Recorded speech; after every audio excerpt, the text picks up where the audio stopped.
I don't think they liked you. Okay, ladies and gentlemen, are you ready for your next act? Yeah! Well, in this case, start the applause, bring it up, bring it up, bring it up, bring it up, bring it up! And go back to Grace and walk on stage with fantastic Mr. Nathaniel Metcalfe!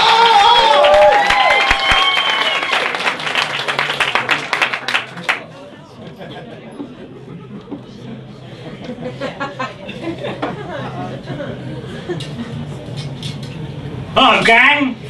Are you alright? Yeah. Good, good. I should probably start by telling a little bit about myself, because my name is Nathaniel Metcalfe, and I watch an awful lot of TV. Some would say too much. I'd quite happily watch it 24 hours a day if I could. In fact, my favourite TV channel is probably BBC News 24. Plus one. I find it's the only channel we can see world events that have happened at least an hour ago. Get on board.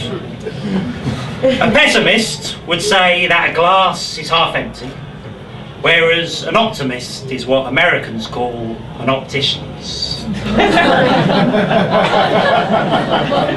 I told that joke recently, and one of the other acts, who was an American, approached me afterwards and told me that explained to me that I told that joke incorrectly.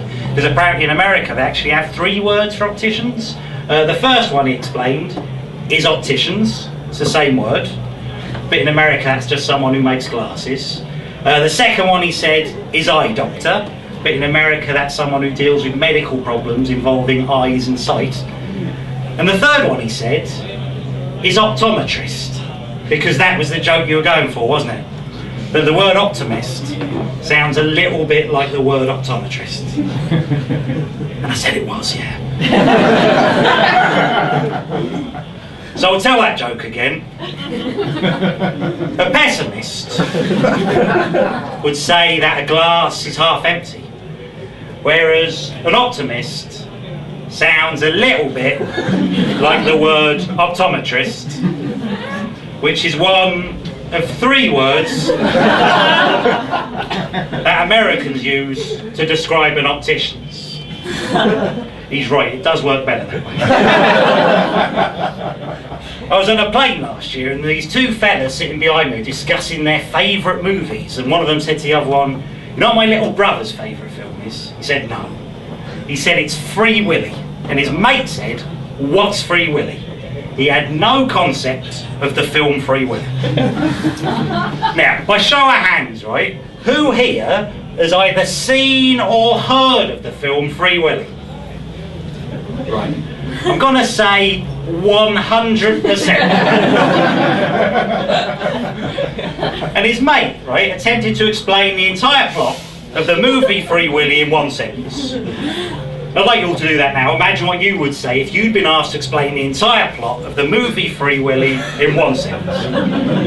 Now, I've had a bit of time to think about it, and if it was me, I'd probably say something along the lines of, boy befriends whale in captivity and attempts to release it back into the ocean. Something along those lines. Is that a fair summation in 1 sentence? Yes. Because even, right, if I'd been asked to explain the entire plot of the movie Free Willy in just 3 words, it'd be harder, but I'd have to go with boy befriends whale. Is that fair in 3? Yeah. Because even if I'd been asked to explain the entire plot of the movie Free Willy in just 1 word, I'd have to go with whale.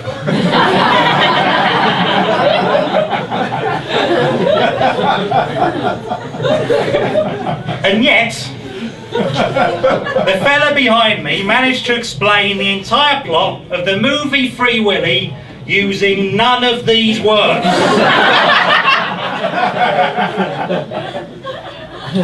He turned to his friend and explained that it's a little bit like E.T., he said, only more realistic.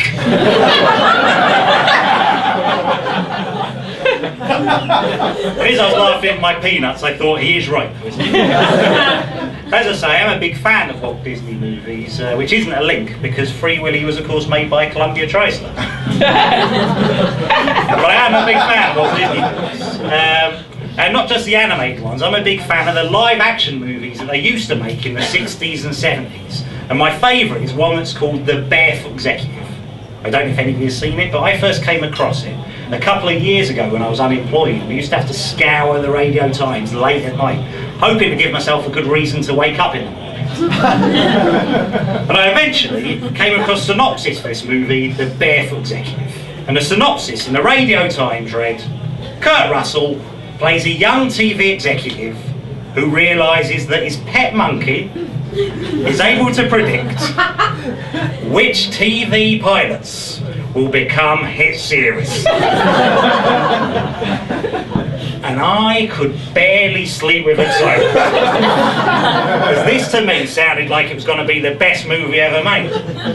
So I got up the next morning, quite excited obviously, started watching this film. And like all these Disney movies from the time, it has a great bombastic opening theme tune. And this one's no exception. It goes something like this. It goes, he's gonna make it right to the top. This crazy moving, grooving kid who just won't stop. He's gonna rearrange the good old status quo and get it all together with some folks he's got to know about. So already I'm thinking this is a good movie. And we hadn't even got to the chorus yet. And the chorus goes, he's gonna make it, he's gonna make it, he's gonna take his cock out and shake it.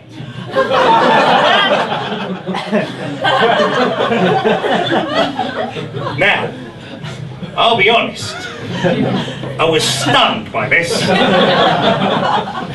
Because it sounded like he said he's gonna take his cock out and shake it. But he can't possibly have said this. Because it's 10:30 in the morning. And this is a live action Walt Disney family picture. But luckily for me, I knew how songs worked, so I knew the chorus had come round again. So I waited for it. Second time, listening more intently, what's it gonna say? What's it gonna say? Said, he's gonna make it, he's gonna make it, he's gonna take his cock out and shake it. And when you hear it a second time, you start thinking, oh, maybe he's saying cock out. It's got a monkey in it. A monkey could take his cock out and shake it. Is it offensive in America to take your cock out and shake it, or is it quite a celebratory thing?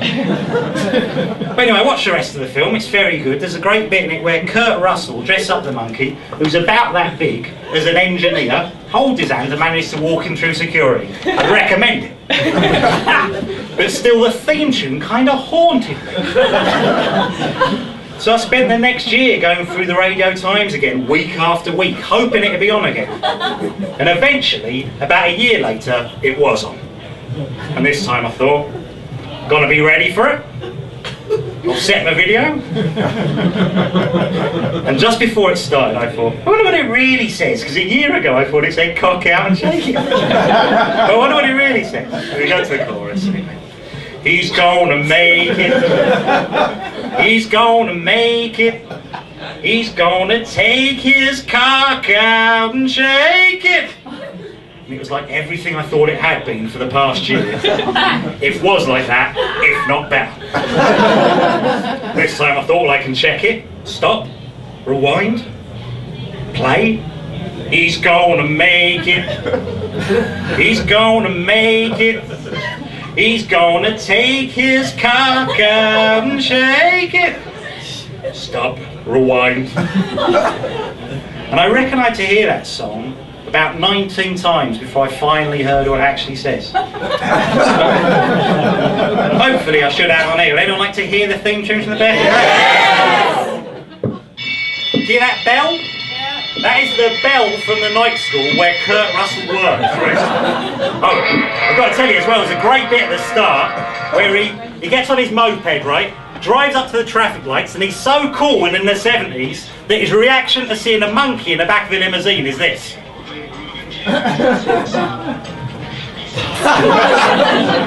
Amazing. If I saw a monkey in the back of a limousine, it'd be the best thing I'd ever seen. It's the chorus. He's gonna make it. Make it.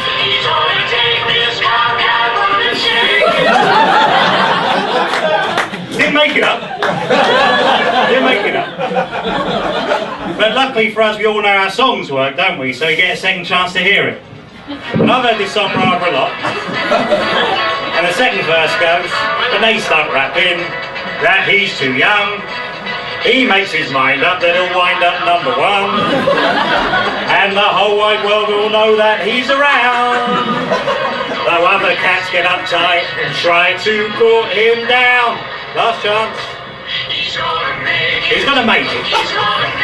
Make it. He's gonna take this cock and shake it.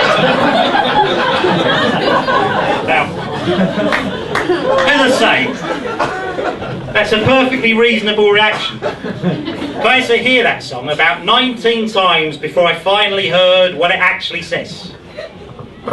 What it actually says is, he's gonna make it. He's gonna make it. He's gonna take this cockeyed world and shake it. Which, if anything, is a disappointing ending. But it is an ending nonetheless. Thanks for listening.